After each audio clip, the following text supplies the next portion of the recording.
coming out was not an easy thing. I never imagined I would share such personal stuff publicly. You are Canada's first openly gay Olympian. How important is it for young LGBTQ+ athletes to see someone like yourself succeeded in sports? Well, I guess it's really important for people to see role models, people that represent them. But I have to tell you, like, coming out was not an easy thing. I never imagined I would share such personal stuff publicly.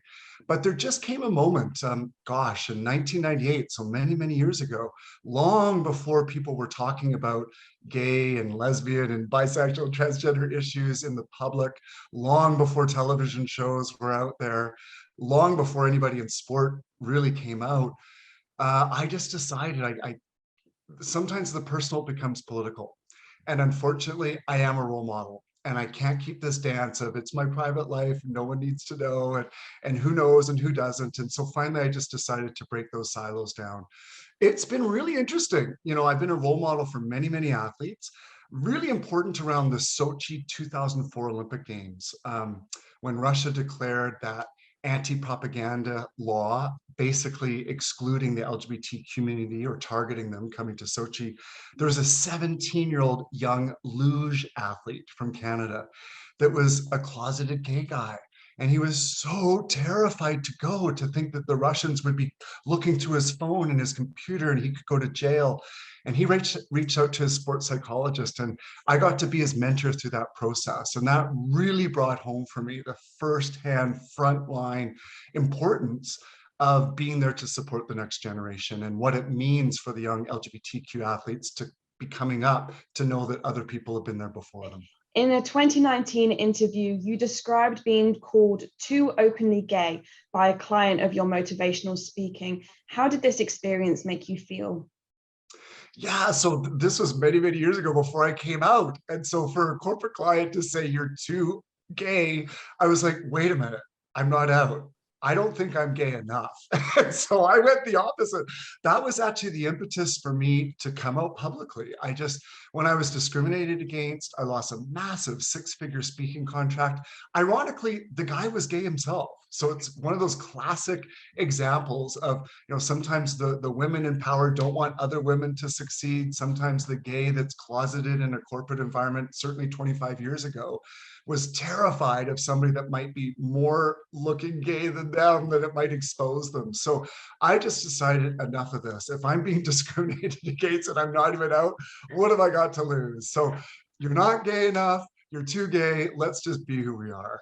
What more must be done to improve inclusion in sports?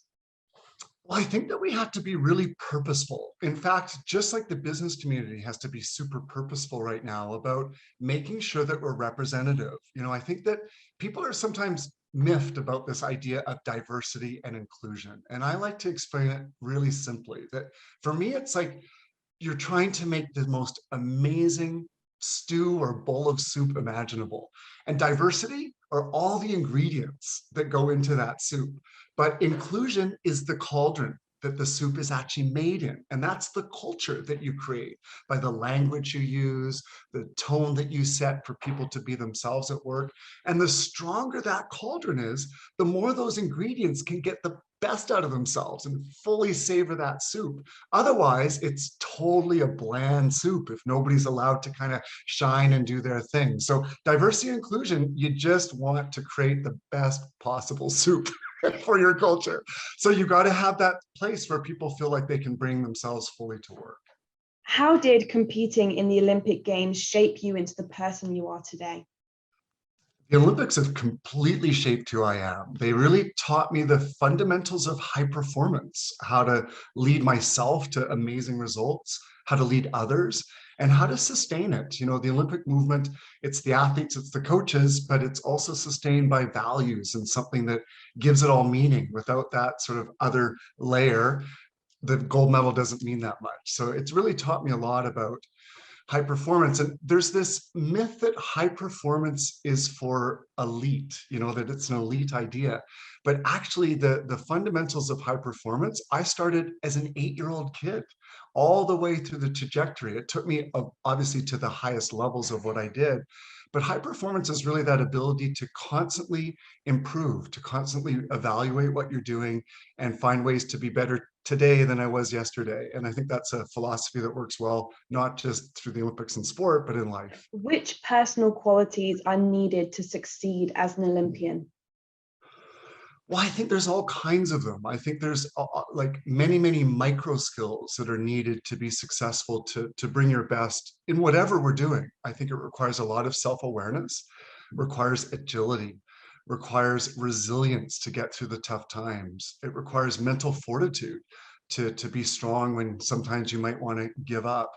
It requires being open to change and flexible and adaptable to do things differently. So, it just laid such a solid foundation to pivot and to kind of do what's needed to be successful in this moment. And once you do that step, then look to the next one after that.